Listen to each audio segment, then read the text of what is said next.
Ter uma família abençoada, uma família que viva em harmonia, uma família que prospere, não é algo que acontece por acaso, mas depende de atitudes corretas.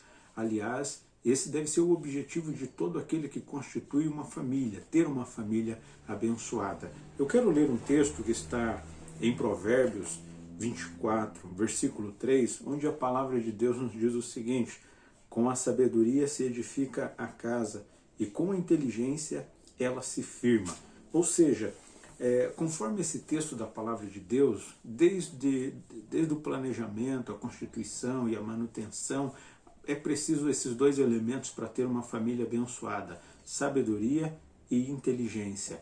Desde namoro, noivado, primeiros anos de casamento e assim, enquanto houver a relação familiar, é preciso sabedoria de todos aqueles que constituem, principalmente do esposo e da esposa. Do contrário, o que acontece? Nós trazemos problemas para a nossa vida familiar e alguns problemas vão perdurar para sempre. Alguns trazem marcas e distanciamento, indiferença e algumas atitudes sem sabedoria, atitudes tolas que porventura alguém possa tomar, pode até destruir a relação familiar. E é o que nós vemos em grande escala: família sendo destruída porque em algum momento houve falta de sabedoria de algum dos componentes dessa relação familiar. Por isso precisamos de sabedoria, de inteligência. Eu quero falar sobre 4 fontes de sabedoria onde nós devemos buscar para ter uma família abençoada. A primeira que eu quero citar é a observação. Nós aprendemos muito observando, desde pequeno, observando as relações familiares de pais, avós, pessoas ao nosso redor, e depois de crescido também continuamos observando e aprendendo com atitudes que as pessoas tomam. Nós aprendemos muito observando. Por isso, observe famílias abençoadas, famílias ajustadas, que atitudes eles costumam tomar, como falam, como conversam, como se relacionam, como se respeitam, como se priorizam. E de outra maneira nós também aprendemos observando famílias desajustadas, famílias com problemas. Nós observando desta maneira, vendo atitudes erradas e as suas consequências, nós podemos evitar de cometer os mesmos erros. Aliás, tem uma frase que é atribuída a Platão, onde diz assim, que o homem inteligente aprende com seus próprios sofrimentos, mas o homem sábio aprende com os sofrimentos alheios. Ou seja, todos nós cometemos erros, e é inteligente aprender com os erros para não cometê-los novamente.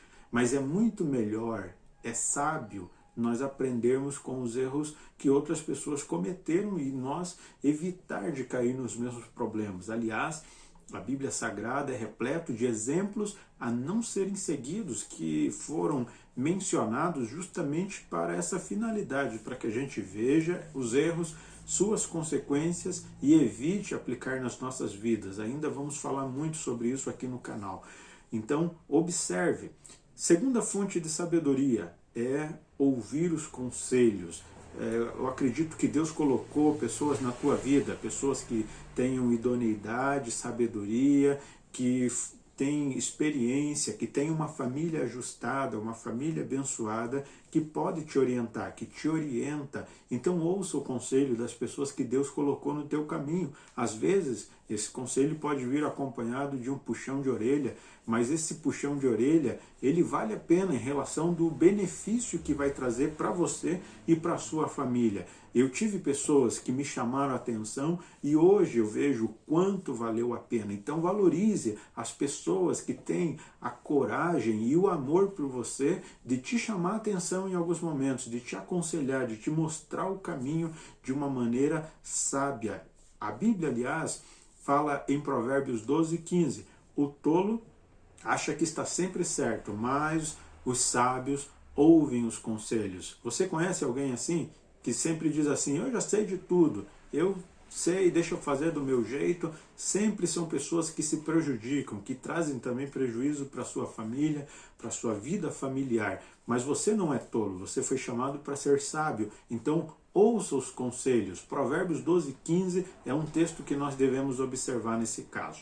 Terceira fonte de sabedoria. Quero ler um texto da palavra de Deus, na versão da Nova Tradução da Linguagem de hoje, Tiago, capítulo 1, versículo 5, diz assim a palavra de Deus: mas se alguém tem falta de sabedoria, peça a Deus e Ele a dará, porque é generoso e dá com bondade a todos. Que palavra maravilhosa! Ou seja, alguém tem falta de sabedoria? Olha, eu já li bastante, já li muito a palavra, escrevi livros, palestro, mas eu ainda preciso de sabedoria. Eu ainda preciso que Deus me ajude a ser um bom pai, a ser um bom esposo, melhor pai, melhor esposo. Eu preciso de sabedoria, por isso eu preciso orar a Deus para que Ele me dê sabedoria. Faça o mesmo, ore a Deus, peça a Deus para que Ele te dê sabedoria para você cumprir com o teu papel na tua relação familiar. O texto bíblico, a palavra verdadeira de Deus é uma promessa.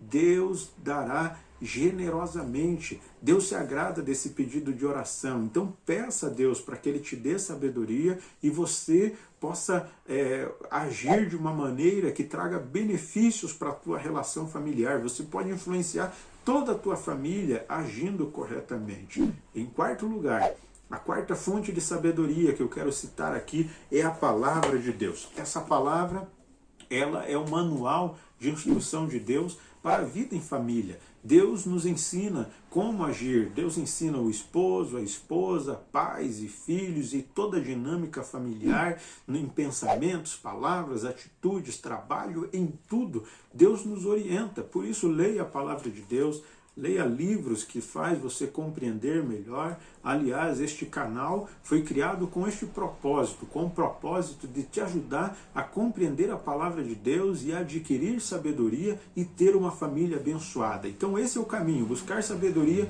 para ter uma família abençoada. E se você está recebendo esta palavra, compreendendo o propósito dela, compartilhe para abençoar outras famílias, para alcançar outras pessoas que também tenham famílias abençoadas. Que Deus lhe abençoe. Até o próximo vídeo. Fica com Deus.